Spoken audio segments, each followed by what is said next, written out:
هلکفتا 122 سالوگرا روژا روشنامه‌گری‌یا کردی سروکی هرما کردستانی نیچیروان بارزانی و سروکی حکومت هرما کردستانی مسرور بارزانی روژا روشنامه‌گری‌یا کردی لروشنامه‌وان کردستانی پیروز کردن. سروکی هرما کردستانی نیچیروان بارزانی دخویانی کیده روژا روشنامه‌گری‌یا کردی و روژا دامزراندن سندیکای روشنامه‌وان کردستانی لتواهی روشنامه‌وانان و میدیاکاران کردستانی پیروز کرد و د پیامویده و هاتیه.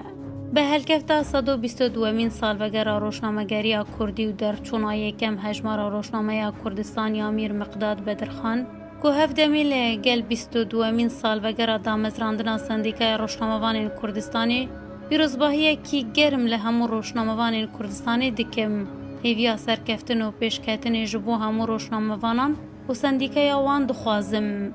ای سال که سالوگری ببیرتینن کردستان و جیهان لبرگاوا شوپا کرونا و روشکان نورمال دیه.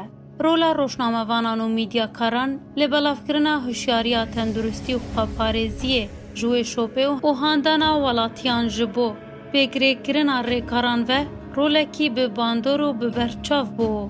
Birêz ve dinirxînin. Hêvîdarin her çi zûtir e ev e bela ji stoyê mirovatiyê vebe û jiyan lê Kurdistan û cîhanê asayî û normal bibe. Nêçîrvan Barzanî di daxuyaniya xwe de got jî li vê salvegerê de wekû herdem piştevaniya xwe ji bo roşnamevanan û azadiya karê roşnamegeriyê tekez dikin. Li roşnamevanan jî çaverê dikin hemû berpirsyarane û danûstandin lê gel pirsobabetan bikin. Herdem li wê astî bin ku hişyariyê û zanyariyên rast û durist û hevsengiyê vediguhêzin û parastina aştiya civakî, aramiya siyasî û berjewendiyên bilind yên gelo welatê xwe li ber çav bigirin. Di dawiya daxuyaniya xwe de Serokê Herêma Kurdistanê got, silav lê bîranîna roşnamevanên şehîd û ew roşnamevanên pêşengên jiyana xwe ji bo gihandina rastiyê û pêşxistina roşnamegeriya Kurdistanê terxan kirin. Pîrozbahiyê li hemû roşnamevanan dikim, hêvîdarim sala bê li rewşeka baş û bextewer di bîranîna vê rojê de û helkeft û bûneyên din bikin.